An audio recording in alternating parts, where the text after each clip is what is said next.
Welcome to the deep dive. So, 4th of July, usually it's all about fireworks, parades, backyard cookouts, right? That classic American celebration, super bright and cheerful. But, well, what if sometimes, under all that fun, there's something darker, more unsettling? What if some July 4th memories aren't about burgers, but about baffling memory gaps and really chilling encounters? Today, we're going to dive deep into two pretty unnerving true stories that happened right around the holiday. We've got these like raw personal accounts, and our mission really is to unpack them for you, pull out the key bits of, knowledge and insight, give you a shortcut to understanding how surprising and honestly how terrifying these things were without you having to wade through everything. And the first one, well, that story, that one actually happened to me. It kicked off down on the Jersey Shore last year. My buddy Jimmy, he's big in the dance music scene, throws these huge parties. He's an old friend, so we hooked me and our friend Ryan up with free passes, VIP, the whole deal for his shows. This particular 4th of July weekend, he was doing his biggest event ever, right there on the shore. So Ryan and I, we drove down with him crazy early, got to this like pretty fancy venue, maybe 4 hours before it even opened. And, well, with time to kill, we figured, let's get a head start on the free booze, right? By the time the first DJ even started, we were, let's just say, feeling pretty good. A few hours later, we were completely wasted. I mean, honestly, I don't think I've been that drunk since. Not even close. So the party's winding down, and Ryan and I were both tall guys, over 6 foot, which is apparently a thing on the Jersey Shore. Anyway, we start talking to these two girls, Gianna and Marcella. As I remember it, Marcella was like, hey, let's all leave together. Then Gianna hands us drinks. She's insisting, like, you guys got to get on our level, even though we were already, incredibly drunk. It felt kind of weird, actually, girls buying guys drinks, but they seemed like they had money, so whatever. We didn't think much of it. We downed those drinks, and then Marcella suggested going back to her place. I said it was right on the beach, super close. So we were walking along the beach, and I remember thinking the girls seemed really smart, which is kind of refreshing. And then walking, I started feeling drunker, like way drunker than just 15 minutes before. And it wasn't normal drunk either. It felt like my body was just melting, like I might collapse. My legs felt flimsy like cardboard. Moving anything, my arms, mouth, even my eyes felt hard. My hands and feet started feeling numb. But just as fast as that weird feeling came on, it kind of passed. And I was back to just feeling, well, really drunk again. Then we got to Marcella's beach house, and whoa, it was insane. Like super fancy, decorative, but also kind of minimalist, with these sculptures on pedestals that almost blended into the walls. Weird. Within maybe 15 minutes of getting inside, Ryan and Marcella just kind of vanished into the house somewhere, left me alone with Gianna. She leaned in like she was going to kiss me, and that is the absolute last thing I remember. Just gone. A huge gap. Hours missing from my memory. But here's the really chilling part. I know I didn't just pass out drunk, because later I found texts on my phone sent by me during that missing time, proving I was conscious, There's digital proof I was awake, sentient. But I remember absolutely zero, and this felt totally different from any normal blackout I've ever had. Usually, you get flashes, bits and pieces back, right? Plus, Ryan, he went through the exact same thing. Missing time, same period. It was just too specific, too synchronized to be a coincidence. Yeah, that synchronization and, like you said, the coherent texts, that really pushes against the usual explanations for blackouts. Mm-hmm. Thinking back, those texts you found, did they actually sound like you? Yeah. Or was the phrasing or tone off somehow? No, that's the other weird thing. They sounded perfectly normal, like totally mundane stuff, but the content made zero sense together. One text told Jimmy we'd crashed at some buddy's place. Another told my dad we found a couch somewhere. Another told this girl I was talking to that I was just hanging out at home. It was so unsettling. They were coherent sentences, but completely contradictory. It felt like either someone else was texting, trying to cover tracks, or I was somehow conscious, but not really me, if that makes sense. It does. And that coherence is exactly what makes it so disturbing. It suggests something beyond simple disorientation, doesn't it? Maybe something more deliberate, like a manipulated state, this kind of specific total memory wipe, while you're apparently still functional enough to send logical sounding texts. It just doesn't fit neatly. It really makes you wonder, what kind of external factor could possibly cause such a precise selective amnesia, leaving things like texting intact. Definitely not your typical alcohol blackout. And it doesn't really sound like the common date rape drugs either, which usually knock you out completely. Right. So the next thing I actually remember is waking up. Sun's blazing right overhead. And I'm lying in some random bushes, miles away, like over an hour's drive from the venue. My phone wasn't in my pocket. Actually, nothing was. Wallet, keys gone. But it gets even weirder. I wasn't wearing my own clothes. I had on a complete stranger's outfit, t-shirt, pants, everything. Not Ryan's clothes, just someone else's. The only thing that was mine were my shoes. Even those were messed with. The shoelaces were gone, just removed, and the shoes themselves were soaking wet. My head was pounding, everything felt fuzzy, disoriented, like waking up after surgery or something. But the worst part was just the blankness. No memory, no clue how I got there, what happened for the last 10 hours. I was absolutely terrified. Stumbled around, eventually found a 7-Eleven, only place in sight. Used the counter guy's phone, called my sister. She immediately started using Find My iPhone to track my phone. And then, seriously, like something out of a movie, Ryan walks into the same 7-Eleven. He'd woken up somewhere else, nearby, same deal. No memory, different clothes, missing stuff, the exact same bizarre experience. So together, we called the police. And, credit where it's due. At first, they seemed to take it seriously. But the more we explained, the memory loss, the weird clothes, the girls, their questions got skeptical. They started asking, are you sure you guys didn't just drink too much? Maybe you just wandered off. They really didn't like it when I pointed out how unlikely it was we'd both drunkenly wander over an hour away and end up in different clothes.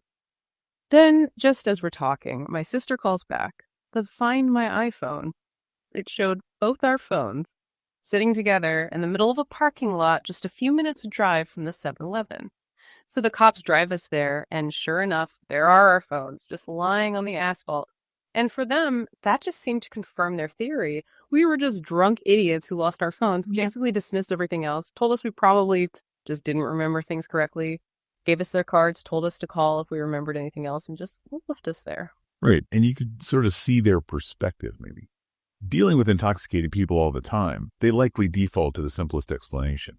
But for someone listening, especially understanding these kind of, stranger accounts, the specifics, you mentioned the clothes swap, the identical experience with Ryan, being an hour away makes it really hard to just brush off as too much drinking. That police skepticism, though, it highlights something interesting psychologists call the ambiguity effect. We tend to prefer risks we know over risks we don't, even if the known risks are high. So when a story doesn't fit a familiar pattern, the brain often just snaps to a simpler, more common explanation, even if it doesn't quite fit the facts. Did you guys ever consider, even for a second, that maybe you were just so incredibly drunk, you somehow orchestrated all that complexity and just don't remember? Honestly. Yeah, maybe for the first few hours, just pure confusion. You consider everything. But the more Ryan and I talked it through, comparing notes, it was just too identical. The exact same memory cutoff point, the weird waking up scenarios, the clothes being switched. It all felt so deliberate. Not random drunk behavior. We canceled all our credit cards immediately, obviously, but checking later. None of them were ever used. Not a single charge. So it wasn't robbery. That motive was out. Ryan and I kept trying to make sense of it. Okay, we were definitely drugged, but why? Why drug us, then drive us an hour away, switch our clothes, take our wallets, but not use the cards, and just dump us? It made absolutely no sense. We even kind of morbidly checked ourselves for any weird incisions or marks, thinking, I don't know, organ harvesting. Sounds crazy, but nothing else fit. Found nothing, though. We just never got an answer. Eventually, we drove all the way back to the shore. We were determined to find that beach house again. And we did. We found the exact house, rang the doorbell. This older guy answers, completely denies anyone named Marcella lives there. He actually seemed kind of amused when I tried to make up some story about maybe knowing the girl who claimed she lived there. Just totally shut it down. Walking away from that house, I just had this sick, deeply unsettling feeling. Not like immediate fear, but just profound discomfort. This gut feeling that something really, really awful had almost happened, or maybe started to happen, and we'd never know what. For a long time after, I was convinced those girls were part of something much bigger. Maybe setting us up for kidnapping or even murder, and then for some reason they aborted the plan last minute. Who knows? That lack of closure, it's incredibly powerful psychologically. It triggers what some call preoccupation with the unknown. Your mind just keeps trying to fill that narrative gap, trying to make sense of it. And often that leads to more anxiety, maybe even constructing these more sinister, though unproven, theories, just to have some explanation. It's really different from processing a trauma where you know what happened. It really just highlights the huge psychological weight of not having a logical answer for something deeply disturbing. It can really mess with your sense of safety, your view of the world long term. Yeah, definitely. Okay, so shifting from that kind of baffling blankness on the shore, let's move to a different kind of July 4th story. This one involves a terrifying pursuit, a real cat and mouse game on these dark, empty back roads in small town Alabama. This happened to a woman named Ariel. She was driving home from a 4th of July cookout, and she describes the drive, long, empty stretches, dark back roads, thick trees on either side, maybe the occasional farmhouse light way off in the distance, but mostly just darkness. Ariel admits she's always been a bit scared of the dark anyway, so driving through these super isolated areas at night already had her on edge. She's about 30 minutes into this drive, and she clocks a pair of headlights way back in her rearview mirror. Didn't think much of it at first, obviously. Cars use roads, but it just stayed there. The longer it stayed, the more she started paying attention. She could make out it was a gray Nissan Altima. Nothing inherently scary about that, except she noticed the bottom half looked really muddy, like it had been off-roading or something. Still, maybe not that weird for a rural area. But after a few more minutes, something deeply unsettling clicked. No matter what she did with her speed, that car behind her matched her perfectly. Exactly. She sped up maybe 5, 10 miles over the limit. The Altima sped up too, keeping the exact same distance. She tapped her brakes, slowed way down, drifted below the speed limit. The Altima did the same, still the same distance back. The gap between them never changed. She even tried pulling over to the right a bit, giving them plenty of room to pass if they wanted to. Nothing. They just stayed right there, maybe 6 or 7 car lengths behind her, sticking to her. That's when she decided, okay, time for a test. There was a random left turn coming up. Tiny little residential road, maybe 4 houses scattered really far apart on it. Like, zero chance this car just happened to need to turn there, too. Ariel took that left turn, pretty sharp, no signal, just wanting to get away.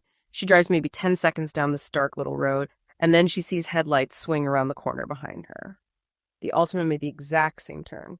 In that moment, Ariel said she just knew for a fact they were following her. It wasn't paranoia, it wasn't maybe. They were following her.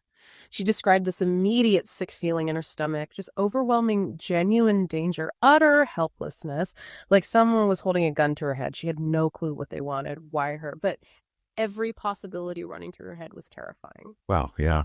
And it's really interesting. Her internal debate about calling 911, she mentions feeling like calling the police would somehow make the danger more real. That's actually a surprisingly common response, isn't it? It seems irrational from the outside, but in moments of overwhelming fear, there's this weird urge to deny or delay confronting the absolute reality of a threat. That raw fear, especially from an unknown, potentially sinister intent in such an isolated place, it just overrides logical thinking sometimes.